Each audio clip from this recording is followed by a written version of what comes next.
Hi, Leo. Welcome to my YouTube channel. My name is Teri Hunter. I'm an intuitive astrologer, and I'm here today with your May 2023 monthly horoscope. These horoscopes are based on whole sign Western astrology. So when I'm talking about Leo, I'm talking about Leo rising. If you don't know your rising sign, you'll want to go to one of the free birth calculators on the internet, and all you need is your exact time of birth and location, and you can determine that information. This is also applicable for Leo moon and Leo sun. And if you have 3 or more personal planets in the sign of Leo, this video is also appropriate for you. The house structure will not be the same. That is based on Leo rising. This is also based on Pacific time zone. So if you're not in the Pacific time zone, please adjust for your location. Okay, so let's jump in because it is a very powerful month. It feels as if we're going through a series of very influential and powerful months, but this one we've got Jupiter changing signs, moving into Taurus for the next year plus a little bit. We are seeing Mercury go direct. Pluto is retrograding in Aquarius, where it's been at the 0 degree since March. So there is a lot of stuff going on, and Mars will be entering your first house. So let's jump in, Leo. Pluto is going to begin its retrograde on May 1st, and it has been at the 0 degree of Aquarius again since the end of March. This has given us a toe tip into what the energy will be like when Pluto settles into Aquarius in 2024. I believe that will be January, and it will stay there until 2044. Aquarius is your 7th house of partnerships, and this is a real opportunity for you to evaluate your, not just your marriages or your intimate relationships, but also your professional relationships. The 7th house by nature rules contractual partnerships. So if you have a business partner, if you have a contract with your employer, that could even kind of fall into that category. It's also where we purport harmony, peace, diplomacy, civility, and where we're fair and where we're just.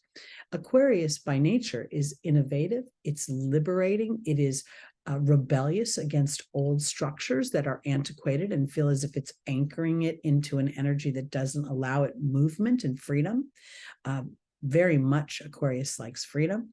So here, I think Pluto's entry into Aquarius is giving you a glimpse into how you would like to move your story forward in the future.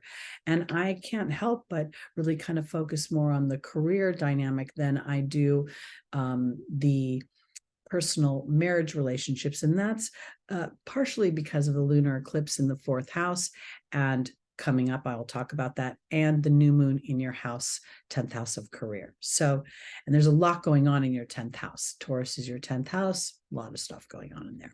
So as Pluto retrogrades, it will move back into Capricorn, and it will go to the 27th degree of Capricorn, which is your 6th house. This could very much give you an opportunity to liberate yourself from stresses, mental stresses. If you've been feeling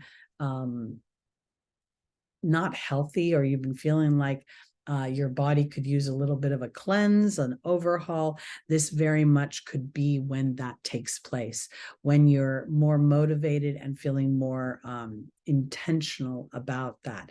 I want to offer it this way: at the very least, wherever you have felt fear, restriction, limitation, sense of obligation or duty, this Pluto energy is very much going to give you an opportunity to rewrite that. Feeling obligated and dutiful to a situation is not by nature negative, but if it is not aligned to our happiness, it will get erosive and it will feel heavy, and ultimately it could really tank us. So here, I think this is a very, very powerful energy, and to look at Pluto as my friend. Pluto rules the deepest psychological platform with which we create, the imprint underneath the imprint, the unconscious underneath the unconscious. And here, I think there's a real opportunity to bring in awareness to that, and not through a lens of judgment or regret or shame, but rather just taking it as a piece of information so that new platforms can be launched, new opportunities can be endeavored. On the 5th of May, we have our second lunar eclipse of the season. Both of these eclipses have been ruled by Mars. Aries was our first eclipse, the solar eclipse in April. And then we have, that was in your 9th house. And then we have in your 10th house, in your 4th house is this lunar eclipse.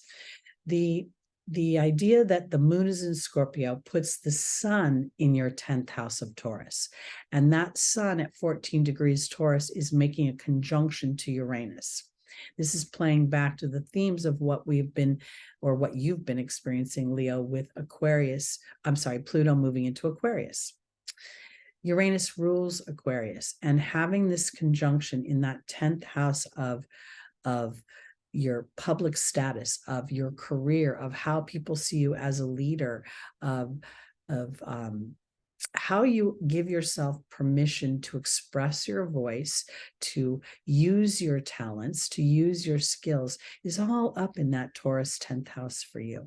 So this eclipse to me is bringing some sort of culmination. Something is coming to fruition and I think it's an emotional something. I think it's, and I'll talk about this a little bit when I get to the Mercury energy that we'll be experiencing. This feels as if it's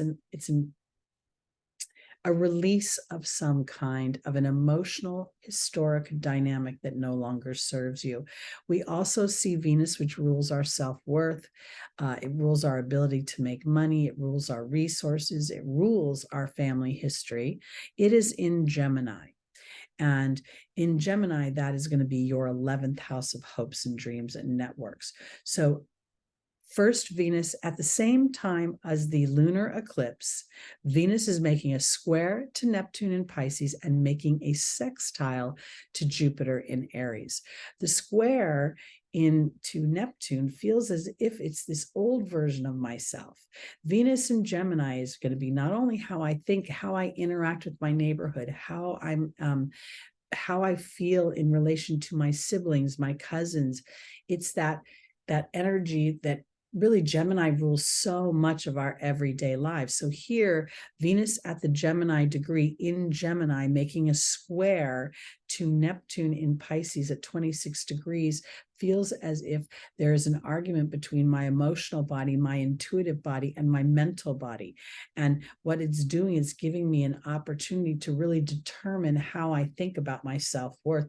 Leo rules the Zodiac. Leo rules the most fun things in the Zodiac. The conception of children. It rules the performer, the class clown. It rules fun and entertainment and enjoyment. Leo is during the height of the summer months here in the Pacific. And so it's at the height of our time to want to be outside and to play. So here, I think this 27-degree Venus is really asking me to look at how do I exercise that part of my life? How do I exercise my self-worth? How do I display my resources? Do I allow my resources to flourish and grow because I view them as expansive, or am I inadvertently contracting them because I keep going back to an old story? So let me be a little bit more clear, Leo.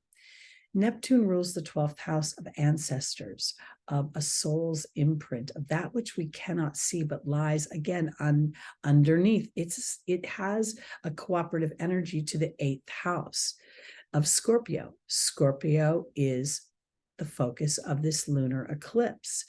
It is in your 4th house of home. So you are having an opportunity to really get a bird's eye view, to have a spotlight put on how you're processing or how you have processed your value in your 4th house energy. Do you feel unseen? Do you feel somehow in some ways, do you feel as if the family dynamic dominates where you want to go and what you want to endeavor. And this square could be that feeling of the old and the new conflicting. And yet the sextile between Venus and Jupiter in Aries is asking you to be brave in asserting yourself forward, in allowing your wants and desires to be important. Leo, Aries is your 9th house, and this is an opportunity to go into new territory with your philosophies, your beliefs about who and what you are. You also have you have Chiron in Aries traversing that house right now. So initially it could exasperate the wound, and now the wound becomes the gift as you implement the idea that Jupiter has expanded this 9th house and it is about to move into your 10th house of career, of public status, of an opportunity to stand as a bigger leader in your community or within your family or within your own circle of friends and the people that are in under your influence. And this feels as if it could stand on a platform that feels more secure and more trusting as you've experienced Jupiter going through that 9th house.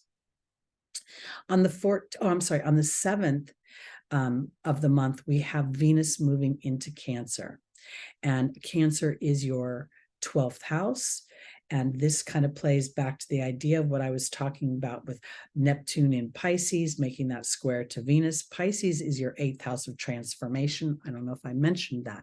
So here we see as Venus moves into Cancer, there is, Venus loves the 12th house by nature. It's where she hangs out with Neptune in her best friend's house. But here I feel like this is an opportunity to revisit some of the philosophies, dynamics, the ideologies of your family, and do they really serve you and have you feeling brave about moving forward as you express yourself. We're going to have Mars moving into your 1st house towards the end of the month, and this is going to be a call to action and bravery in expressing yourself. But I get ahead of myself because before that happens, Mercury goes direct in your 10th house, Taurus. This on the 14th is Mercury retrograde started with a conjunction to the moon. I don't think that happens very easily. The moon moves so quickly that in the exact moment that Mercury, how I think, how I speak, how I listen, how my body language shows up in my communications is being reflected now, because we're getting to look at this Mercury retrograde from an emotional place. How do my thoughts serve my emotional body, or are they undermining my emotional body? Are my historic fears being stoked that are holding me back from my expression or boxing me in? So as Mercury turns direct in Taurus, it's giving you an opportunity to really start to root in and start to nurture these new thoughts or these epiphanies that you have had. I think they're super powerful. And all of this is on the heels of this lunar eclipse, which is sort of putting a button on something. It's illuminated into a place where I get to decide if I create an ending or a new beginning, or an integrated ending, new beginning, meaning they're braided together. The information that comes from the ending is the nutrients for the new beginning. It is the fuel for the new beginning. As 3 days later, after Mercury turns direct in Taurus, Jupiter will enter the house of Taurus. So we have Uranus in Taurus, we have the Sun in Taurus, we have Mercury direct in Taurus, and now Jupiter is coming into the story, and it's starting to creep up on that north node. Jupiter will initially square Pluto retrograde, and it will square Mars as Mars is exiting Cancer and moving into Leo, which is your 1st house. So here what we're seeing is this, and again, a tense conversation between what has been and what can be. And the challenge with Taurus energy is it can doubt its self-worth. It can stoke feelings of insecurity and wanting to create enough material wealth to feel secure, and yet To feel secure is really an emotional dynamic, an ability to believe in ourselves versus what is actually materially in our bank or in our driveway or in our bedroom. Okay, oops, sorry. And also around this time, when Jupiter moves into Taurus, there could bring up things that have to do with Jupiter rules business, it rules law and justice, it rules geography, moving from one location to another, experiencing foreign lands, foreign cultures, diverse thoughts. It rules higher education, master's degrees, certifications of excellence in certain things. So there could very much be this opportunity of wanting to start something and sort of keeping your foot or your thoughts between the old and the new, and trying to decide if the new is truly going to bring in the bounty you're looking for.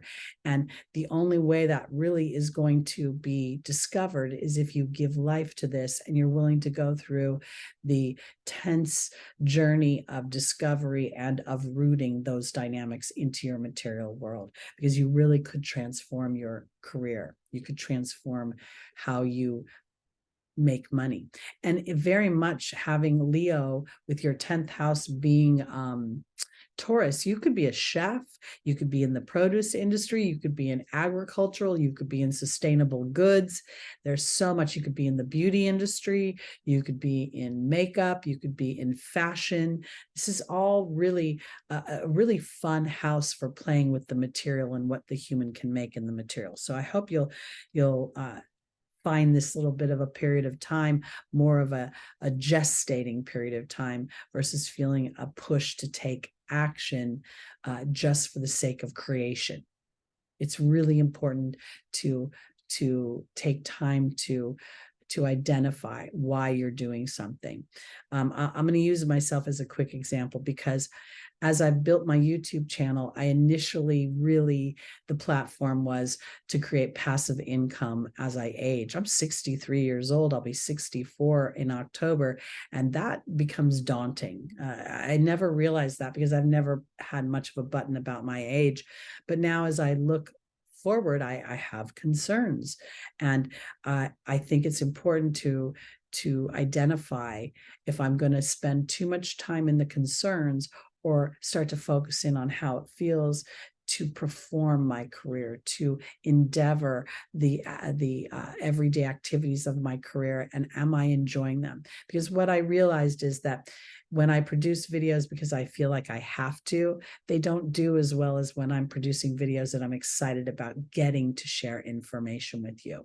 So I'm much more aware of my energetic vibration when I'm recording these videos. Today's a good day. Okay. Also, what we're going to be experiencing around the 17th is Mars is going to start an opposition to Pluto. So as Mars leaves Cancer and moves into your first house, it will make an opposition to Pluto retrograde in Pluto is in Aquarius, so that is in your 7th house. So this opposition between you and your partnerships, your personal perspective and the perspective of you as you are in cooperative partnership mode, there's a tense conversation. But again, we have two cooperative planets. Mars and Pluto both rule the lunar eclipse.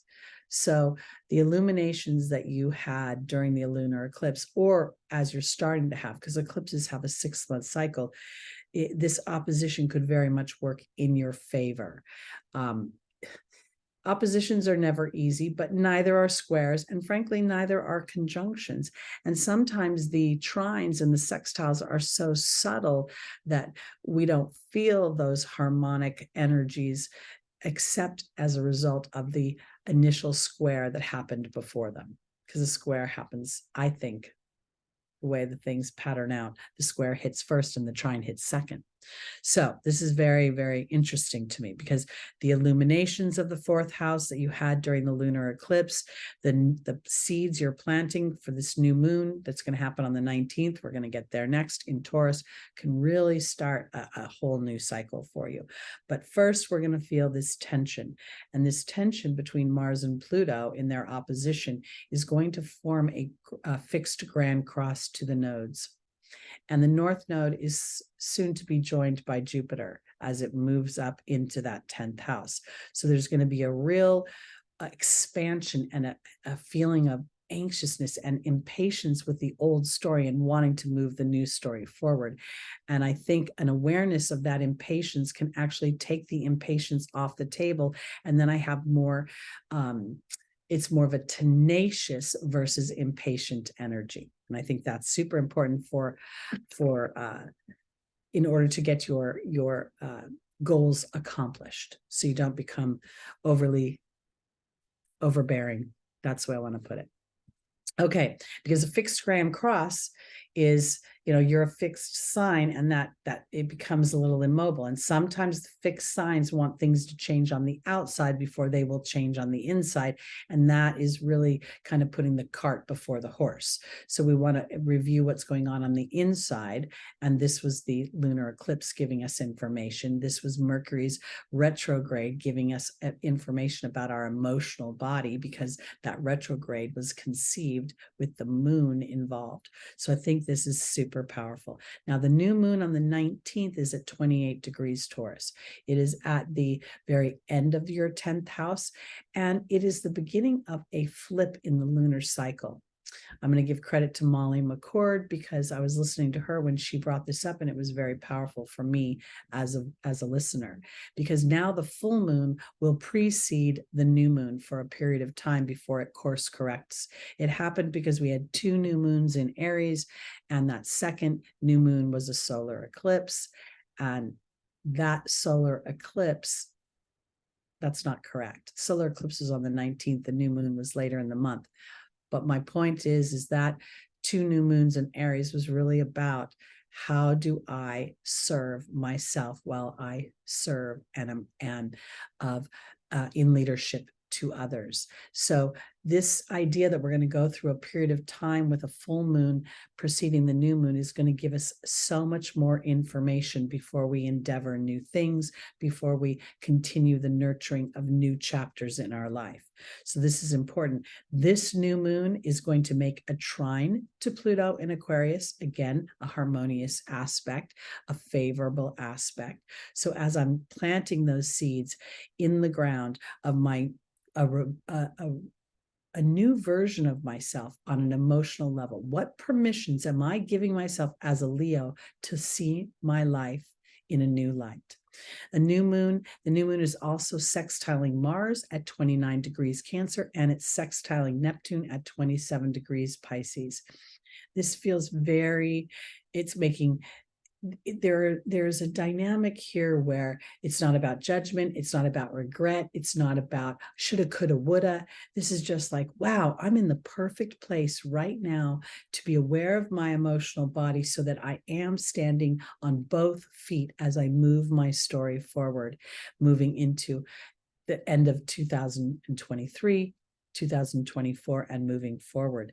This fixed grand cross is going to be felt very strongly, I think, on the 24th, where the moon will be conjunct Mars as Mars is making its opposition to Pluto, and both are squaring the nodes. And then Jupiter is, again, showing up close to the North Node. So there could be a real impatience for this new beginning, but in the impatience for the new beginning, Leo, you may be missing that the new beginning has already begun, because it began on the inside with the courage of your heart, which is what Mars is asking you to do as it enters your first house on the 21st of May, and it will be there for a few weeks. We also have the Sun entering Gemini, which is your 10th house, I believe. 11th house, I'm sorry. So as the Sun enters your 11th house, highlighting your hopes and your dreams, highlighting your desire to birth a part of you out for the collective to experience. And I think it's very important also for Leo to understand that if you find things entertaining, if you are enjoying your own creations, you will find an audience that resonates with what you're producing. So really, when you're contemplating all of these things, it's from the inside out. If you're trying to figure out how the audience will respond, I think you're going to be on a little bit of a slippery slope, because everybody has a different opinion about things, and everybody has their own particular desires and appetites. The month ends with the moon conjunct the south node. Now, this happens every month, but as a result of the previous planetary activity, as a result of this fixed square and a fixed grand square, I feel as if this particular day is even more emotionally charged with an energy that says, am I going to stick to what my story has been, or am I willing to be egoless and recognize a part of myself that has been contributing to my own frustrations, contributing to my own feeling of lack of movement?